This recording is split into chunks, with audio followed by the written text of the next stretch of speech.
Good evening, everyone. Thanks for everyone who's joining or gonna join or rewatches. Um, I'm just gonna once again. I'm quite confident this time because I think for the first week ever we've got the mic sorted. But I'll just wait till someone logs on. But I'm fairly confident that we've got it sorted. Um, and that there shouldn't be any issues with the sound. I have got the mic just sat away from me. All right, great. There's a thumb up already. So thanks again, Lisa.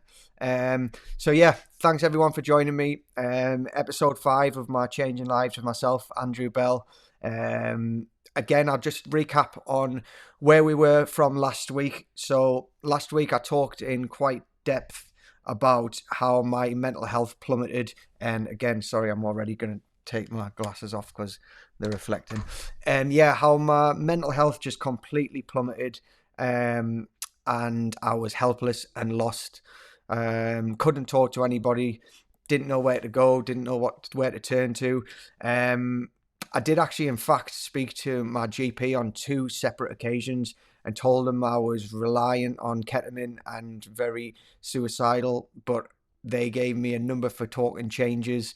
The waiting list, I think, was about 6 months. I even said, I don't even think I'll be here in 6 months. And unfortunately, there was no funding for counselling in Chesley Street, which is where I was currently living at the time. And yeah, we just, batting my head against a wall. And ultimately, as I discussed last time in depth, it led to me having a very serious attempt on my life.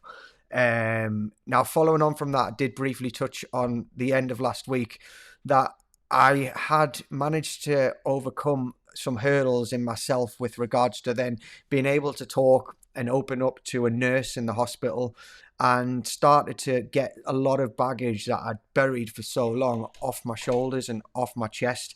However, I still had a very strong substance addiction with ketamine. And again, as I talked about last time, I had 2 overdoses while I was in hospital. Now, throughout the time in hospital, I chose to be there for 28 weeks.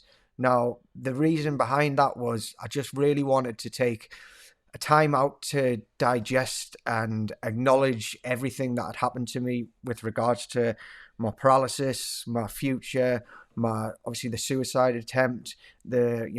I call myself a suicide survivor because I think it's just a nicer phrase. And someone I worked with this year, which I'm going to briefly talk on in a little bit, just came up with that phrase, and I think it's just a nicer phrase to use. So yeah, since obviously becoming a suicide survivor, I wanted to just take my time. And when I was in hospital after my accident, I was in hospital for I think 7 weeks in total. Now, most people who have so the injuries in an accident like mine, they're in there for 5-6 months. But I just didn't want waste any time, and I rushed it, and I just wanted to get on with things, get out of hospital, try and get as much recovery. And I didn't even have a second to breathe and take a minute to fully absorb what happened to me. So this time in hospital, I really wanted to have that opportunity to do that.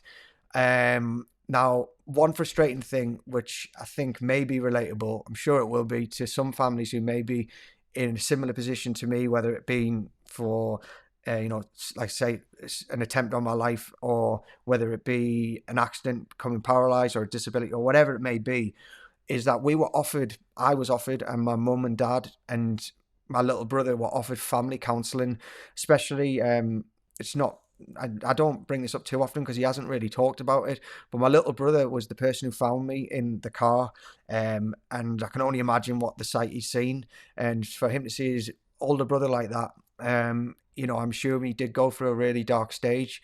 And of course, my parents, their son has just tried to take his own life, and we were promised family counselling and I was promised individual counselling. However, that just did not come to fruition. We just kept on getting passed from pillar to post. It got moved from a hospital in Newcastle to a hospital in Bishop Auckland, and basically we just got zero support. It was very, very difficult and extremely frustrating. Now, as well, I was in hospital for such a long time that I gave up my flat where I was living in Chesley Street. So I had to find some housing. And in the end, we basically had to leave the hospital because I'd been in there for so long. And I ended up moving to Whitley Bay. Now, just put a photo up. So this is me coming out of hospital. As I say, it's new home day. Dead excited. And on the whole, everything was good. I was no longer taking ketamine, thankfully. I was going back to my jiu-jitsu. So, I started doing jiu-jitsu again as a paraplegic.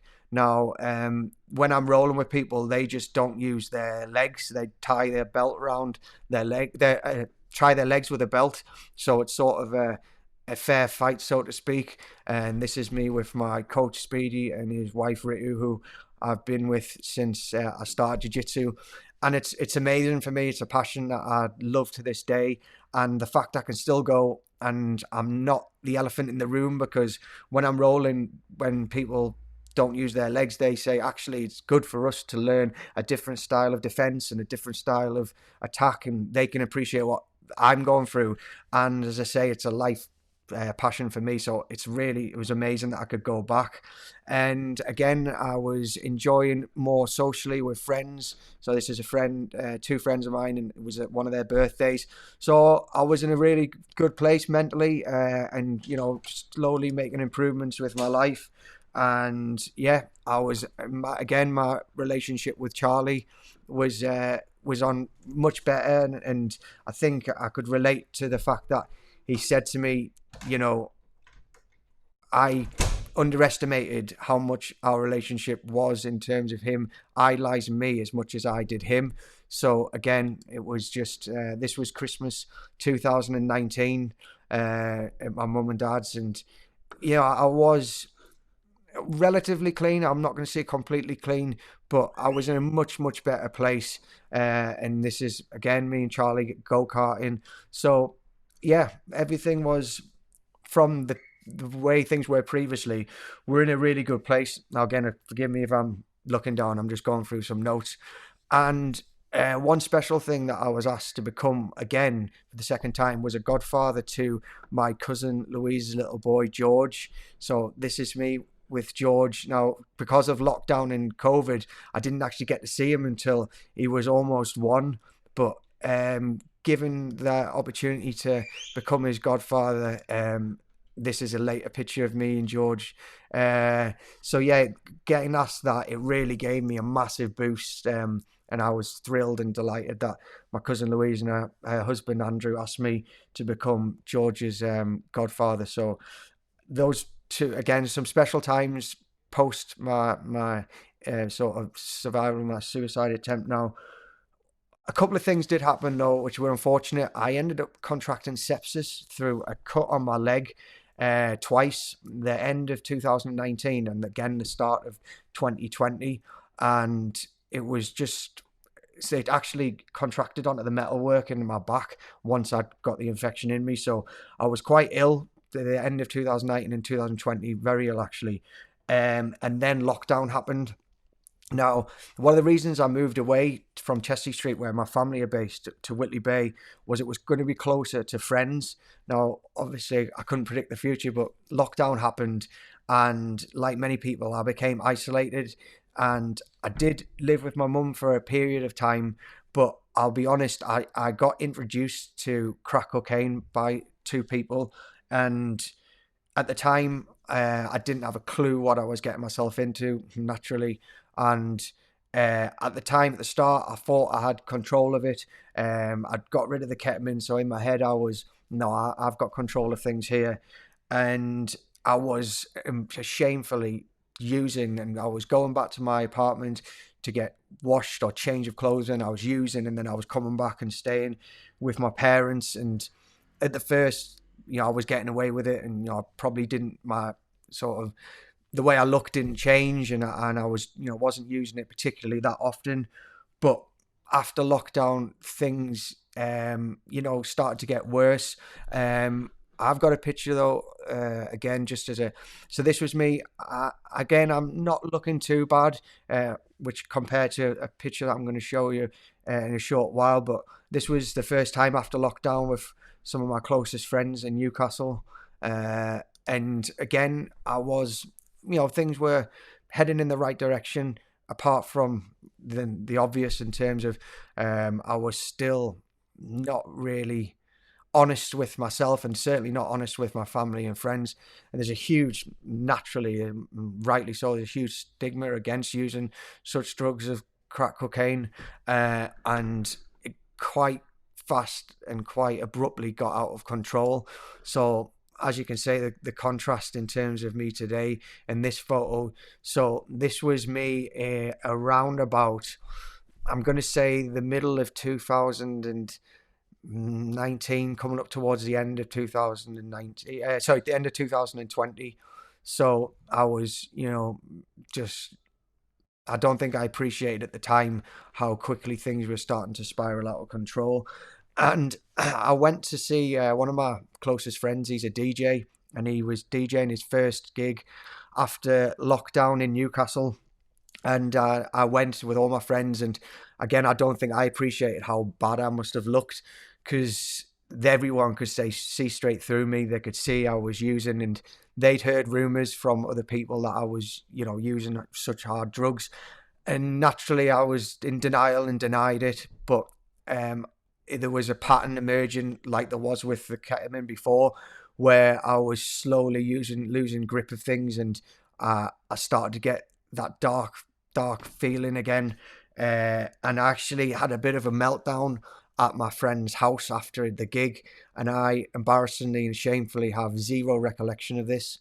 I told people that I was suicidal again. I was using crack cocaine. I couldn't control it. Yada yada yada. And naturally, my friends were extremely worried. And at this point, my family were finding out what I was doing, and it doesn't matter what drugs you're using, but so I'd had such a good, privileged upbringing. Couldn't ask for a better upbringing. Been taught so many morals from my parents, and I know right from wrong, and I'm educated and smart enough to know what I'm doing is wrong. However, I didn't have control of it ultimately. And again, I'm sure there'll be people out there who can relate, who are addicts or former addicts, where you think you've got a handle on things, but very, very quickly they spiral out of control. And then this got to all the way through 2020 and the start in 2021, to the point where I was pawning things at cash converters. I was lying. My mum was my registered carer, and we got carers allowance.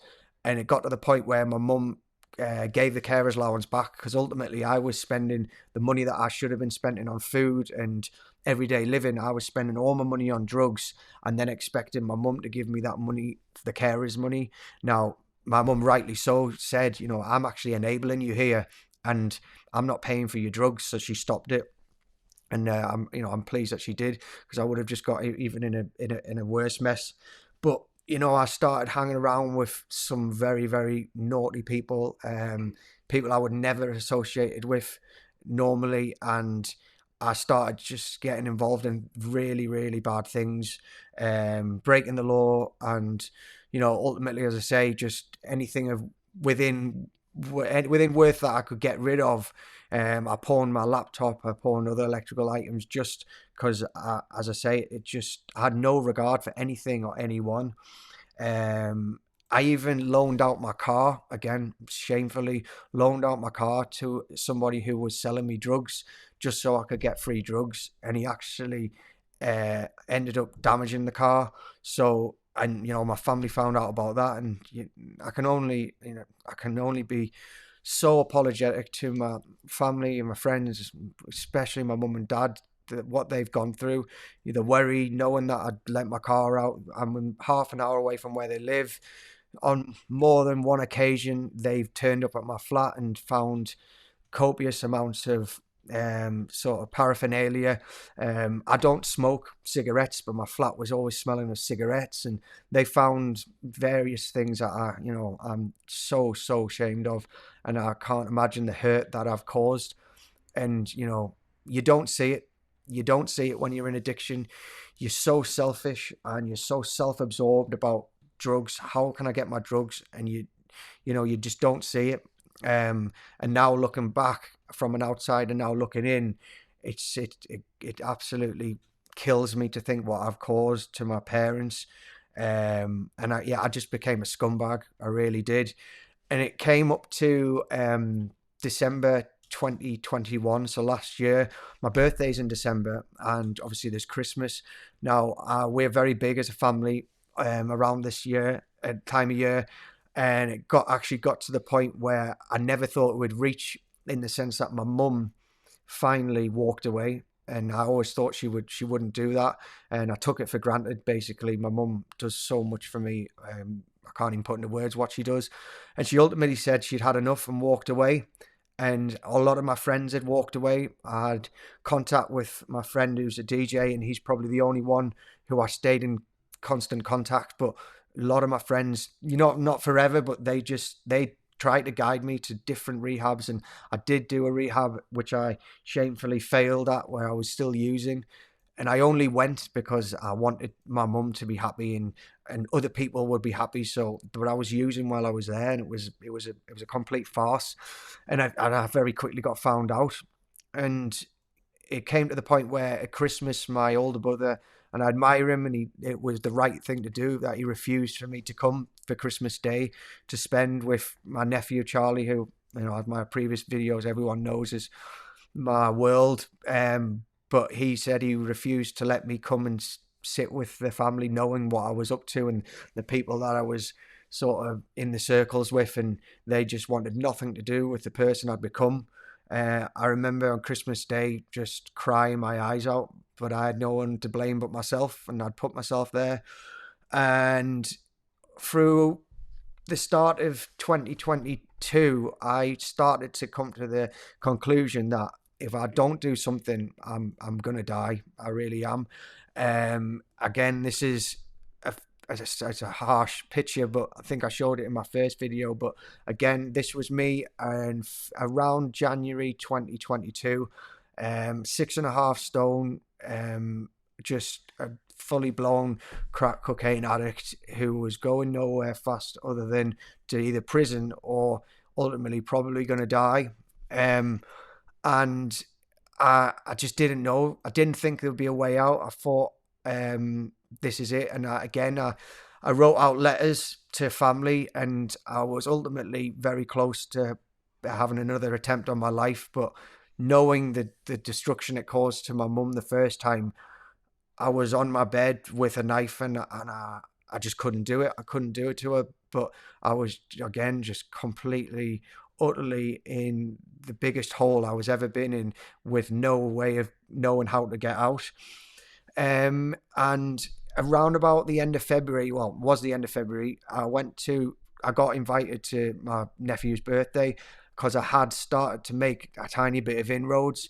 But as you can see in the picture, I am looking still so extremely ill. My skin is yellowish, so gaunt. My eyes are black, and I saw this photo today for the first time, and it shocked me, because the first time I'd seen it since I took it, and I didn't actually even realize myself how bad I was, and that was me trying to hide it. So that's me trying to hide it. It's scary, and I remember saying to myself, I don't want to die. I don't want to die with the stigma of, no matter what I'd done great in my life previously, I'd be remembered for being ultimately a crackhead, and my mum and dad and family would live with that shame, and something had to change. And I remember crying on my bed, and I contacted my GP and asked if there's any rehabs I could go to. No, unfortunately, he said there wasn't. The only place I could go would be private, which I couldn't afford. And then my family found another one. I'll not name the organisation, but they had two or three sites across the country, but they wouldn't take me because I was in a wheelchair. And not because I was in a wheelchair, but more just they didn't have the facilities to take someone in a wheelchair. So again, it was extremely frustrating, disheartening, and almost to the point where I almost wanted to just give up and think, what's the point? But I kind of wanted to make the change, and I'd started to make a little bit of progress.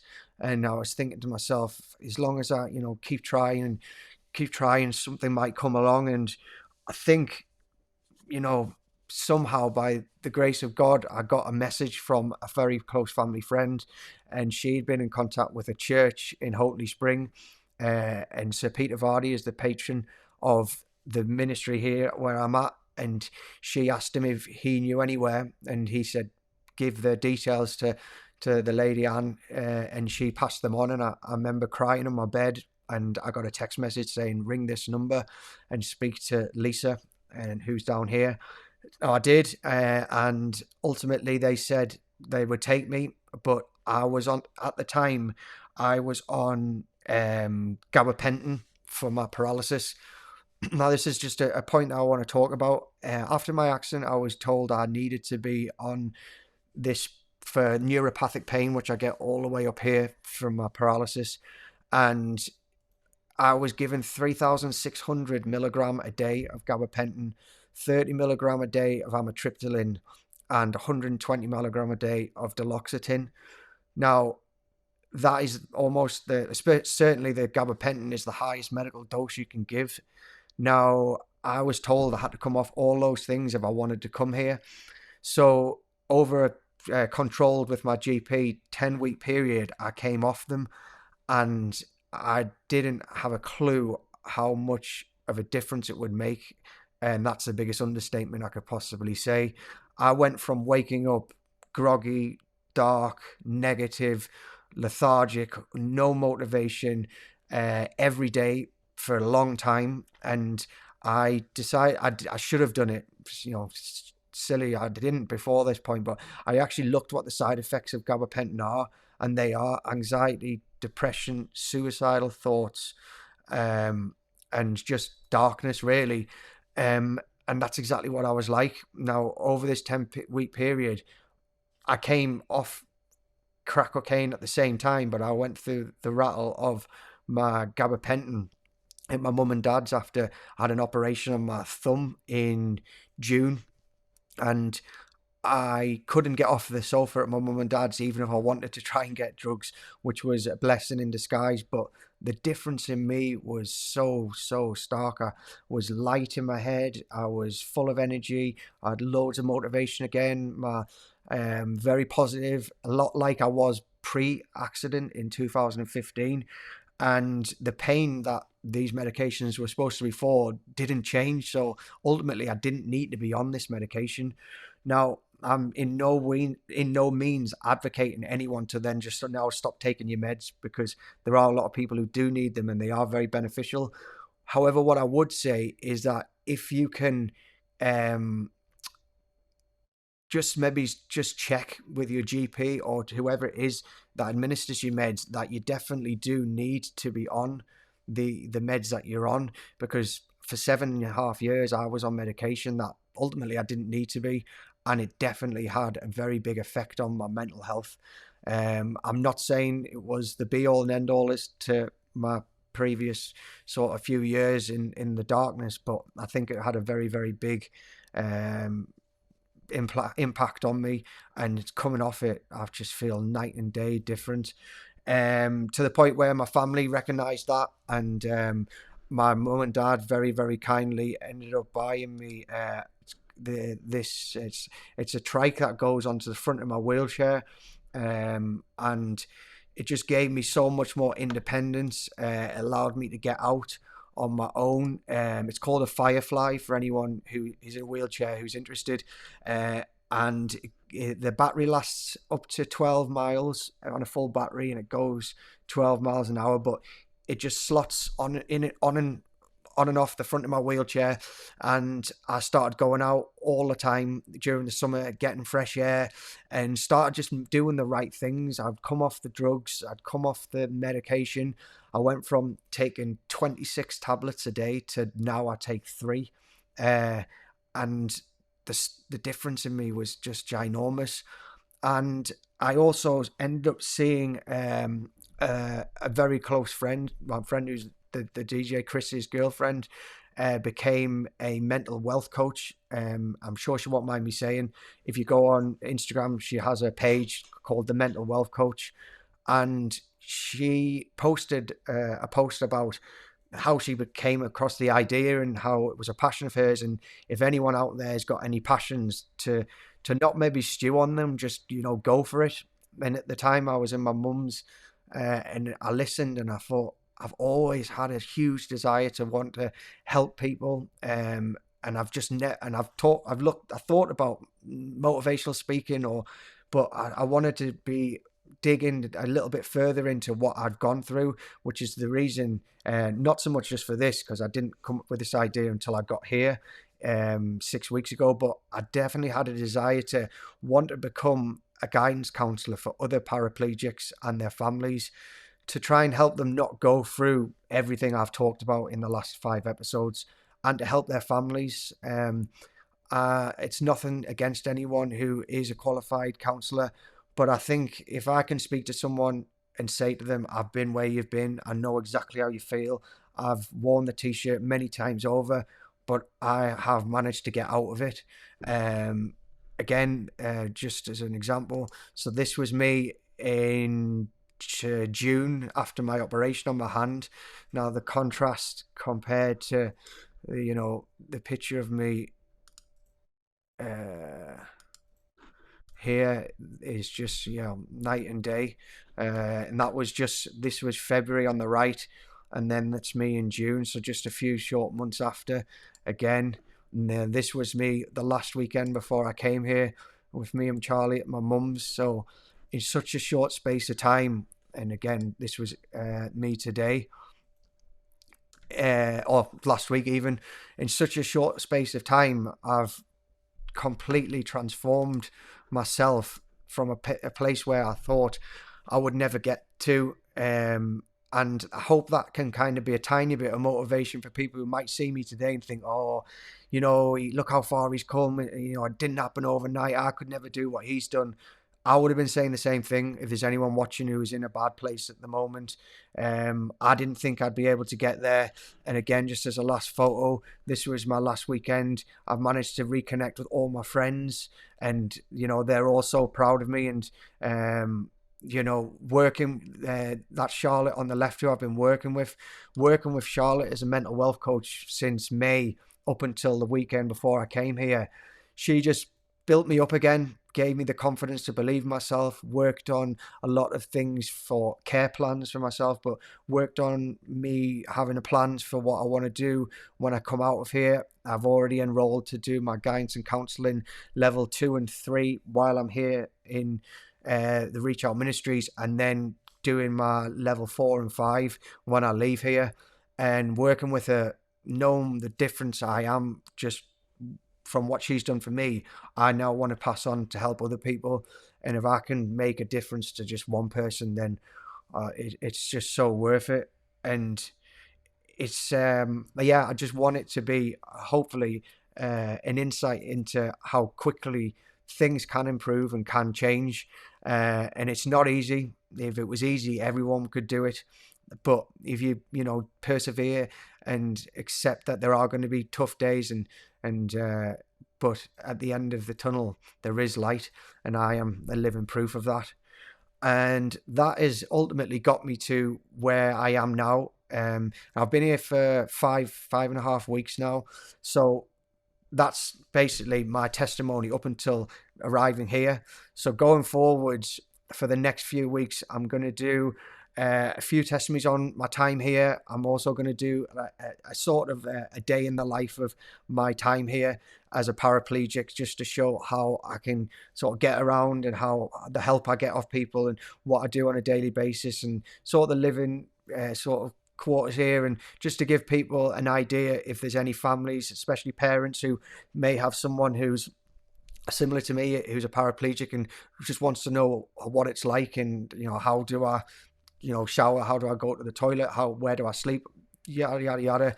But it'd just be a really good insight, because I know as a family, before I came here, we had all them questions. So I just hope I can be helpful and let people know what it's like. And please encourage anybody else who may be struggling to not just sit there and in pity and think there's no hope, because I am proof that there is hope. So that's it for this evening. Again, it's gone on a little bit longer, but I think this was an episode that I had to fill it all in rather than split it into two.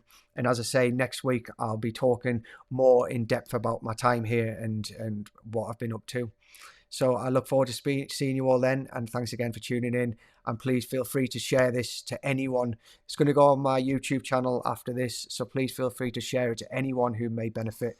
And if anyone has any questions, please don't hesitate to Facebook message me or leave a comment, and I'll get back to you as soon as I can. Take care.